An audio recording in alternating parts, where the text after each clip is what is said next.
Hello everyone. In this video, we are discussing what is a contract under Indian Contract Act 1872. इसमें मैं आपको एक table दिखाऊंगी, एक शॉर्टकट दिखाऊंगी जिससे आपको ध्यान में रहेगा, हमेशा के लिए आपको समझ में आ जाएगा कि what is contract, agreement, promise, proposal, इन सब का एक दूसरे से इंटरलिंक्ड कैसे हैं ये। आपको मैं एक एग्जाम्पल दूंगी कॉन्ट्रैक्ट एक्ट के अंडर किस टाइप के कॉन्ट्रैक्ट्स को डील किया जाता है।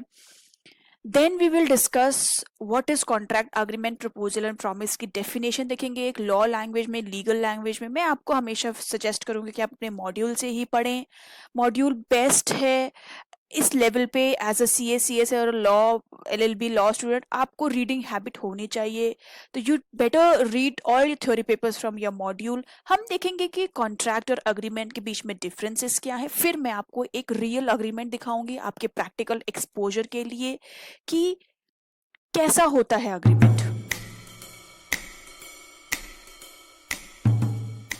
Do subscribe my channel, do share, like and comment. कोई भी आपको चीज समझ में नहीं आती है तो प्लीज आप कमेंट करके जरूर पूछिएगा, आपको रिस्पॉन्स मिलेगा। हमें इसमें पढ़ना है कि व्हाट इज कॉन्ट्रैक्ट। अब कॉन्ट्रैक्ट को पढ़ने के लिए पहले हमें अग्रीमेंट समझना पड़ेगा, एनफोर्सिबिलिटी बाय लॉ क्या होता है समझेंगे, हम प्रॉमिस समझेंगे। अग्रीमेंट को समझने के लिए आपको प्रॉमिस समझना पड़ेगा, प्रॉमिस को समझने के लिए आपको समझना पड़ेगा कि एक्सेप्टेड प्रपोजल्स क्या होते हैं। तो हम स्टार्ट करेंगे प्रपोजल से। तो कॉन्ट्रैक्ट को समझने के लिए आपको पहले प्रपोजल पढ़ना पड़ेगा। प्रपोजल क्या होता है कि आपके पास कोई आया और उसने आपके सामने किसी भी चीज को सेल करने के लिए या किसी भी एक्टिविटी को परफॉर्म करने के लिए एक प्रपोजल रखा। फॉर एग्जाम्पल, ए आपके पास आया और ए ने कहा कि वो अपनी सेकेंड हैंड गाड़ी को बेचना चाहता है for 2 lakhs। That is a proposal in front of you. Now what will you do? You will think, आप देखोगे गाड़ी को कि मुझे लेनी चाहिए या मुझे नहीं लेनी चाहिए। आपने गाड़ी को देखा और आपको गाड़ी 2 lakhs के हिसाब से बहुत सही लगी, आपकी नीड के हिसाब से अप्रोप्रिएट लगी, आपने उसके प्रपोजल को एक्सेप्ट कर लिया।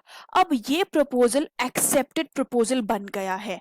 दिस एक्सेप्टेड प्रपोजल जो आपने सिर्फ वर्ड ऑफ माउथ से कहा है, अभी कहीं लिखा नहीं है कुछ भी, ओनली आपने बस कहा है कि yes I accept your proposal of selling your car to me at 2 lakhs, ये बन जाती है प्रॉमिस। अब एक सिंगल प्रॉमिस को या सेट ऑफ प्रॉमिसेस को जो एक दूसरे के ऊपर ऑब्लिगेशंस दो, जो एक दूसरे के ऊपर कंसिडरेशन राइज कर देते। कंसिडरेशन मतलब कि ए आपको गाड़ी बेचेगा अगेंस्ट 2 लाख, तो कंसिडरेशन क्या है यहाँ पे? 2 लाख, एक पार्टी के को 2 लाख मिलेगा और दूसरी पार्टी को कार मिलेगी, तो उन दोनों के कंसिडरेशन यहाँ पे डिसाइड हो गए हैं ऑन प्रॉमिसिंग समथिंग। इस प्रॉमिस को अग्रीमेंट भी कहा जाता है। तो इनडायरेक्टली एक्सेप्टेड प्रपोजल को आप अग्रीमेंट भी कहोगे। So what is agreement? Agreement is promise or a set of promise. Also agreement is accepted proposals, is also known as agreement. अब इस अग्रीमेंट के ऊपर अगर हम एनफोर्सिबिलिटी बाय लॉ लगा दें, मतलब ए ने आपको प्रपोजल दिया कि वो आपको गाड़ी सेल करना चाहता है, आपने उस प्रपोजल को एक्सेप्ट कर लिया, आपने सिर्फ एक्सेप्ट कर लिया और आपने उसको 2 lakhs दे दिया, आपने उसका अग्रीमेंट नहीं बनाया, आपने किसी लॉ के अंदर, इंडियन कॉन्ट्रैक्ट एक्ट के अंदर उसको अग्रीमेंट को बना के प्रॉपरली डॉक्यूमेंट्स फाइल नहीं करे, साइन नहीं कराए दोनों पार्टी से। और अगर ए ने आपसे पैसे लेके गाड़ी की डिलीवरी नहीं दी तो आप क्या करोगे? आपके पास पेपर्स है नहीं, आपके पास कोई विटनेस नहीं है, आप कोर्ट में जाके इस केस को नहीं बोल सकते कि आपने पैसे दिए हैं और आपको गाड़ी नहीं मिली। ऐसी कोई भी आप बात नहीं कर सकते, because you don't have a proof, you don't have a witness with you.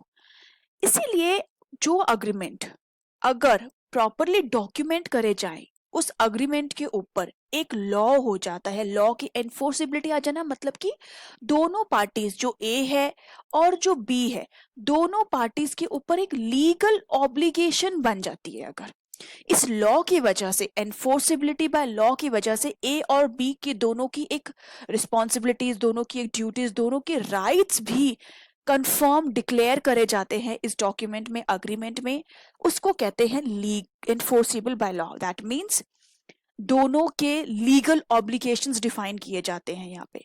अब अगर इस अग्रीमेंट में हम एनफोर्सिबिलिटी बाय लॉ को भी ऐड कर दे तो बनता है एक proper contract. That means there are 100 agreement और 20 ऐसे अग्रीमेंट हैं जिसपे हमने एनफोर्सिबिलिटी बाय लॉ किया है। इंडियन कॉन्ट्रैक्ट एक्ट के अंडर उसके डॉक्यूमेंट को साइन कराया है, अग्रीमेंट को साइन कराया इन प्रेजेंस ऑफ विटनेस। तो वो सिर्फ वो 20 अग्रीमेंट्स को आप कॉन्ट्रैक्ट कहोगे। आप 80 को नहीं कहोगे, आप इन 20 को कहोगे जिसके ऊपर एनफोर्सिबिलिटी बाय लॉ है। दैट मीन्स ऑल अग्रीमेंट जो एनफोर्सिबिलिटी हो गए हैं उसको हम कॉन्ट्रैक्ट कहेंगे। ओके, अग्रीमेंट बहुत वाइडर टर्म है। दैट मीन्स अग्रीमेंट के अंदर सारे वो अग्रीमेंट आ जाते हैं जो एनफोर्सिबिलिटी बाय लॉ है या नहीं है। तो अग्रीमेंट एक बहुत वाइडर टर्म है। Contract is not that a wider term, contract is a narrower than a agreement, because contract के अंदर कुछ रेस्ट्रिक्टेड अग्रीमेंट्स होते हैं जिसके ऊपर एनफोर्सिबिलिटी बाय लॉ होती है। आप यहीं पे देख लो, अग्रीमेंट 100 है पर कॉन्ट्रैक्ट हमारे 20 है, राइट? तो जो जितने भी सारे कॉन्ट्रैक्ट हैं, जैसे कि यहाँ पे 20 कॉन्ट्रैक्ट है, डेफिनेटली ये 20 कॉन्ट्रैक्ट पहले अग्रीमेंट रहे हैं, तभी उसके ऊपर एनफोर्सिबिलिटी बाय लॉ आई है और फिर वो कॉन्ट्रैक्ट बने हैं। That means all contracts are agreement, but all agreement, जैसे कि ये सारे 100 के 100 अग्रीमेंट कॉन्ट्रैक्ट नहीं है, only 80 are contract, because only 80 are not contract, only 20 are contract, because in 20 के ऊपर एनफोर्सिबिलिटी बाय लॉ लगी हुई है। वो एक इंडियन कॉन्ट्रैक्ट एक्ट के अंडर डिफाइंड है। इस टेबल को आप जरूर ध्यान रखिए, इससे बहुत आपके क्वेश्चन सॉल्व होंगे। This is a very basic topic of start of the chapter. इसको अगर बहुत क्लियर हो जाएगा आपको कि प्रपोजल क्या है, एक्सेप्टेड प्रपोजल क्या है, प्रॉमिस क्या होती है, अग्रीमेंट कैसे होते हैं, एनफोर्सिबिलिटी बाय लॉ के बाद वो कॉन्ट्रैक्ट कैसे बनता है, अगर आपको ये टर्म्स बहुत अच्छे से ध्यान रहेंगे तो थ्रू आउट आपको बहुत ईजी रहेगी इस पूरे एक्ट को समझने के लिए। अभी आपके पास बहुत ऐसे मेजर मेजर टॉपिक्स आएंगे कि प्रपोजल कैसे होते हैं, प्रपोजल किस तरीके से दिया जाता है, प्रपोजल को एक्सेप्टेड कब कहते हैं, और अग्रीमेंट कैसे होते हैं, कौन कौन से कंटेंट होना बहुत जरूरी है जिसके कि कॉन्ट्रैक्ट एक वैलिड कॉन्ट्रैक्ट बन जाए। तो this slide is very important for you to understand the whole act. इस चार्ट को आप ध्यान रखना, इसको आप इमेज को आप अपने ब्रेन में सेट कर लो। जब भी आपको कोई प्रॉब्लम आएगी, आप come back to this image, आपको सारे आंसर्स यहां मिलेंगे। मैं वही टेबल को एग्जाम्पल में कोट कर रही हूँ। ए ने बी को प्रपोज करा कि वो अपनी कार को 2 लाख के लिए सेल करना चाहता है। ये हो गया प्रपोजल, अभी सिर्फ एक प्रपोजल है। बी ने इस प्रपोजल को अब एक्सेप्ट कर लिया। ये प्रपोजल जो ओनली प्रपोजल था वो अब एक एक्सेप्टेड प्रपोजल बन गया है। ए की क्या ड्यूटी है, ए विल गिव कार, और उसको क्या मिलेगा, उसको 2 लाख एज अ कंसिडरेशन मिलेगी। तो उसकी ऑब्लिगेशन क्या बन गई कि उसको कार को डिलीवर करना पड़ेगा, बहुत जरूरी, उसकी ड्यूटी बन गई, उसकी रिस्पॉन्सिबिलिटी बन गई। और बी के पास राइट्स क्या आ गए कि बी के पास कार के ओनरशिप आने चाहिए। बी की रिस्पॉन्सिबिलिटी हो गई कि वो उसको 2 लाख रुपीज देगा। So like B will receive car, वो उसकी कंसिडरेशन हो गया, और वो 2 लाख उसको देगा, उसकी ऑब्लिगेशन हो गई, उसकी ड्यूटी बन गई। उसका राइट क्या है बी का कि b will own the car. Agreement में क्लियरली लिखा जाएगा कि a is transferring car to b for 2 lakhs and date and proper car के पूरे डिटेल्स, उसका इंजन नंबर, चैसिस नंबर, बहुत सारे माइन्यूट डिटेल्स भी लिखे जाते हैं कि जिसके कि फ्यूचर में जाके कोई भी पार्टी अगर रिफ्यूज कर देती है किसी भी पॉइंट के लिए, तो वो हर चीजें ट्रैक्ड होती है, नोटेड होती हैं। नाउ अब क्या करेंगे, ये सारे दोनों पार्टीज अपने ऑब्लिगेशंस को, अपने राइट्स को एज पर लॉ वो एक स्टैम्प पेपर पे रिटर्न करा देते हैं। अगर वो स्टैम्प पेपर जाके इंडियन कॉन्ट्रैक्ट एक्ट किसी एक judicial non judicial stamp paper पे एडवोकेट के सामने, गवर्नमेंट अथॉरिटी के सामने जाके उसको रजिस्टर करा देते हैं, उनको एक रजिस्ट्रेशन नंबर मिलता है और उनका अग्रीमेंट रजिस्टर हो जाता है। नाउ इन एनी केस अगर ए ने डिलीवरी नहीं दी या बी ने कंप्लीट पैसे नहीं दिए, तो any of the party can move to the court. तो यहाँ पे उस अग्रीमेंट को कॉन्ट्रैक्ट बना कर बहुत बेनिफिट मिलते हैं, क्योंकि अगर कोई पार्टी अगर रिफ्यूज करती है तो they can move to court to get their, to safeguard their interest, to get their rights back to them. अब मैं आपको बताऊंगी एक लीगल डेफिनेशन, जैसे आपको याद करनी है, और ये आपका मॉड्यूल ही है, ये ICAI का मॉड्यूल है। CS स्टूडेंट्स के लिए भी ये बहुत इक्वली इंपॉर्टेंट है और इक्वली वैलिड है, क्योंकि ये एक्ट है, सबके लिए वैलिड है। तो पहले हमने शुरुआत करते हैं कि प्रपोजल क्या है। प्रपोजल हम देखेंगे पहले प्रपोजल क्या है। व्हेन अ पर्सन टू हुम अ प्रपोजल इज मेड, जैसे कि व्हेन अ पर्सन, यहाँ पर्सन कौन हुआ, बी। उस बी को जब हमने प्रपोजल बनाया और बी ने असेंट दे दिया, मतलब उस प्रपोजल को हाँ कर दिया, तो वो प्रपोजल बन गया एक एक्सेप्टेड प्रपोजल। प्रपोजल जब एक्सेप्ट हो गया, it is also known as a promise. Okay, so when the person to whom the proposal is made, हमारे एग्जाम्पल में बी था, he his is made signifies his assent, उसने हाँ बोल दिया, तो वो प्रपोजल हो जाता है accepted. Now when the proposal is accepted, it becomes a promise. Now यहां से आप डायरेक्टली इस पे आ जाओ। Every promise or every set of promises forming the consideration for each other.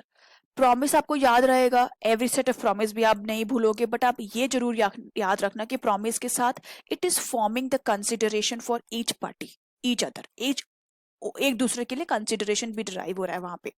Consideration के लिए आप बहुत ज्यादा मत सोचो क्या होता है, कंसिडरेशन का पूरा चैप्टर आएगा, आपको बहुत अच्छे समझ में आ जाएगा कंसिडरेशन क्या होता है।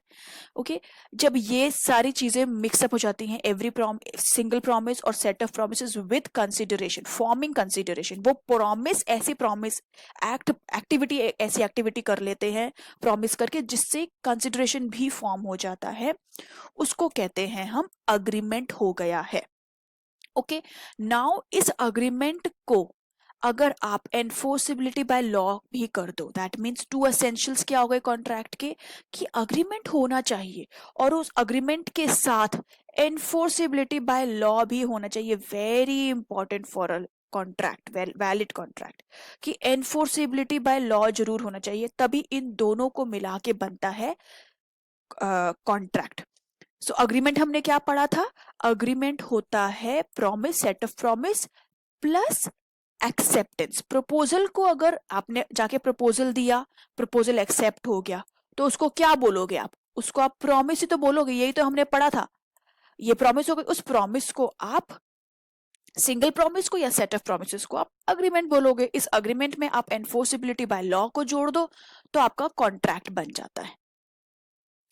अब हम देखेंगे कि एनफोर्सिबिलिटी बाय लॉ क्या होता है, मैंने समझाया है, मैं रीड कर देती हूँ। An agreement to become a contract must give rise to legal obligation. ये वर्ड याद रखो, अपने आंसर में आप लीगल ऑब्लिगेशन लिख दोगे, आंसर फुल हो जाएगा, कंप्लीट हो जाएगा।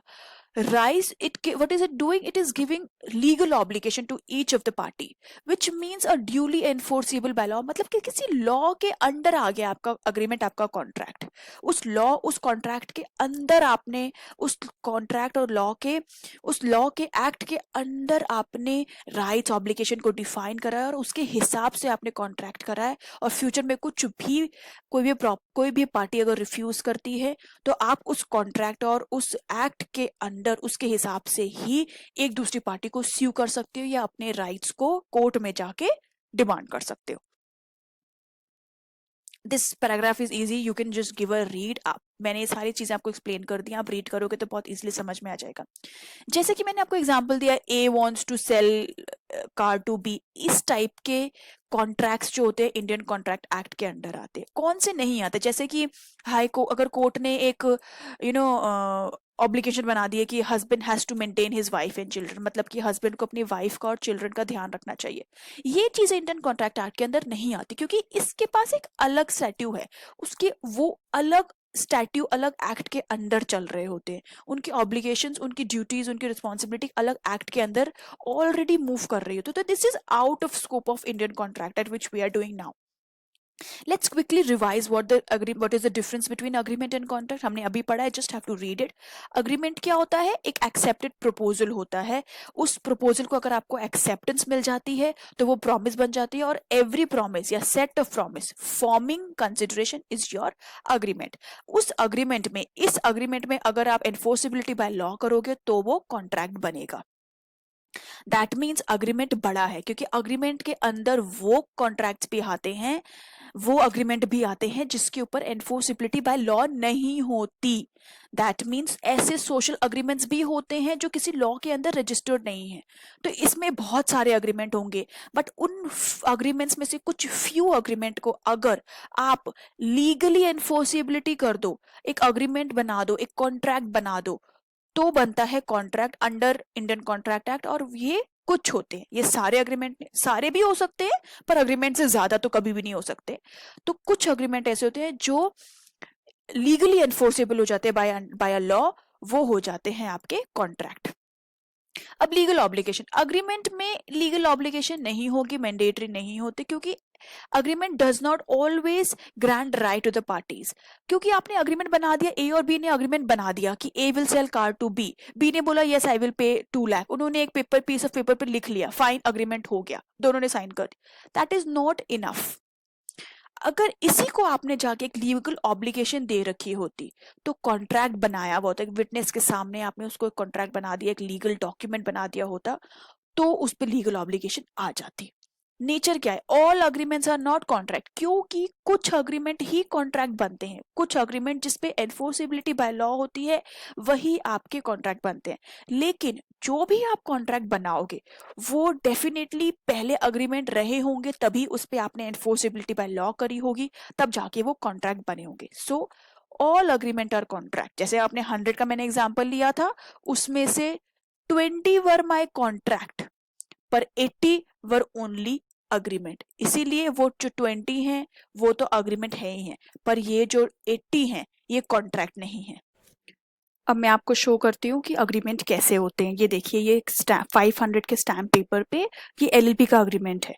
तो एलएलपी का अग्रीमेंट 2 पार्टीज के बीच में है। यहाँ पे डिसाइड करा गया कि किस जगह पे अग्रीमेंट साइन हुआ है, डेट है अग्रीमेंट की, दोनों पार्टीज की डिटेल्ड नेम है with their residential address, first party हो गई। सेकंड पार्टी का नेम है with residential address is second party.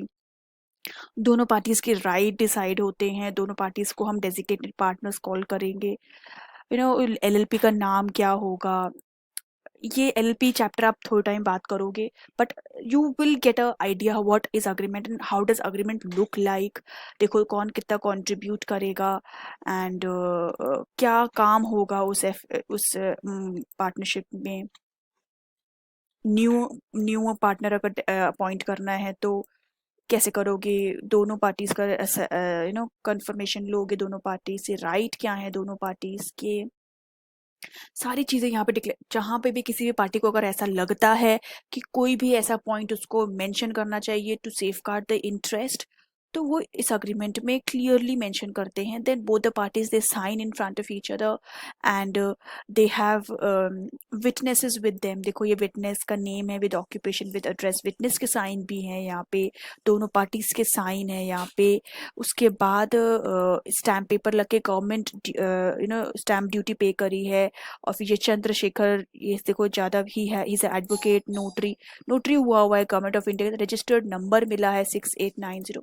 So this has become a proper contract, and अगर now any of the party refuses to do any of the activity, तो other party can move to court very easily। अब ये LLP के under है, this is LLP का example. ऐसे ही normal contract बनता है, आप समझ लो ये जो दोनों पार्टीज हैं A और B हो गया, ये अपनी कार सेल करने का एग्रीमेंट बना सकते हैं, that A wishes to sell car to B on this date and for consideration of 2 lakhs, और पूरी डिटेल लिख के, कार की कलर ये है, ये कार है, ये नंबर है, ये चैसिस नंबर है, ये इंजन नंबर है, पूरी डिटेल्स लिख के हाउ विल बी पे द अमाउंट, विल बी पे amount in one like single 2 lakhs, और वो इंस्टॉलमेंट्स में देगा, कैसे देगा, वो सारी चीजें आप यहाँ पे डिक्लेयर करके दोनों पार्टनर्स के साइन, दोनों पार्टीज के साइन करा के, विटनेसेस के साइन करा के, you can get it notarised. This is all for this video. आप इस लीगल लैंग्वेज को बहुत अच्छे से स्लोली पढ़ना और एग्जाम्पल को सुनोगे तो आपको ये टॉपिक बहुत अच्छे से क्लियर रहेगा। This is all for now. Do subscribe my channel and share with your friends. Thank you. Any doubt हो तो प्लीज कमेंट।